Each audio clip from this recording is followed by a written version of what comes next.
সন্তানকে বিদেশ পাঠাতে ঋণ করেছিলেন বাবা মা। স্বপ্ন ছিল ছেলে আয় করবে, শোধ হবে ধার, ঘুরবে সংসারের চাকা। কিন্তু তার আগেই সৌদির মাটিতে থমকে গেল 16 যুবকের জীবন। স্বজন হারানোর শোকের পাশেই এখন পড়ে আছে বকেয়া কিস্তি আর সুদের হিসাব। তাই প্রশ্ন, এই পরিবারগুলোর আগামী দিন চলবে কিভাবে? যাদের ঘিরে সংসারের অভাব ঘোচানোর স্বপ্ন দেখছিলেন তারাই আজ না ফেরার ঠিকানায়। নওগাঁর গন্ডগোহালী গ্রামের ময়নার আর্তনাদ তাই থামছেই না। বিভিন্ন ব্যক্তি ও এনজিও থেকে 4 লাখ টাকা ঋণ নিয়ে বড় ছেলে মোহনকে একদিন পাঠিয়েছিলেন সৌদি আরব। একসময় ছোট ছেলে সুমনকেও পাঠান সেখানেই। এর মাঝেই সুদাসলে দাঁড়িয়েছে প্রায় 8 লাখ টাকার দায়। সেসব শোধ করার আগেই আজ সন্তান হারা মা। ঋণ করে বাবা দিয়ে হটাছি, সম্পত্তিটা তুলিছি, ম্যানচক ঠেকা জমির উপর লিছি বাবা লিয়ে 4 লাখ, আর সুদ হয়ে গেছে 8 লাখ। একই গ্রামের কৃষক সাইদুর রহমানও 7 বছর আগে 5 লাখ টাকা ঋণ নিয়ে ছেলে রুবেলকে পাঠান মরুর দেশে।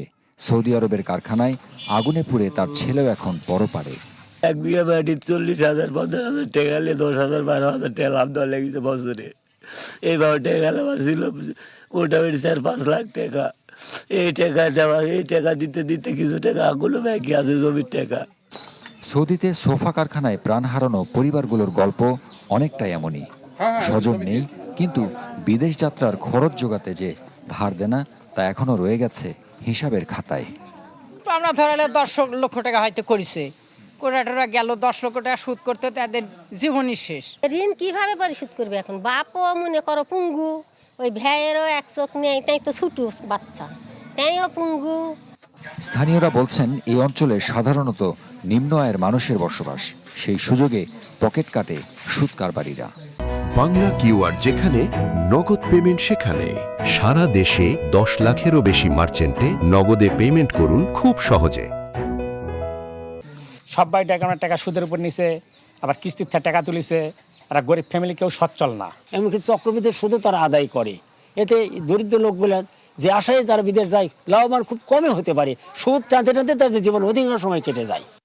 প্রবাসীদের পাঠানো টাকায় সচল থাকে অর্থনীতির চাকা, কিন্তু তাদের ঋণ নির্ভরতা কমানোর উপায় জানতে চাইলে কোনো সদুত্তর দিতে পারেনি প্রবাসী কল্যাণ কর্তৃপক্ষ।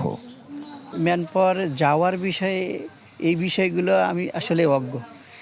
যাওয়ার পরে যদি কেউ ক্ষতিগ্রস্ত হয় বা চিকিৎসা সেবা নিতে চায় বা আপনার লাশ নিয়ে আসতে হবে, এই সমস্ত বিষয়গুলো আমরা তাদের সহায়তা প্রদান করে থাকি।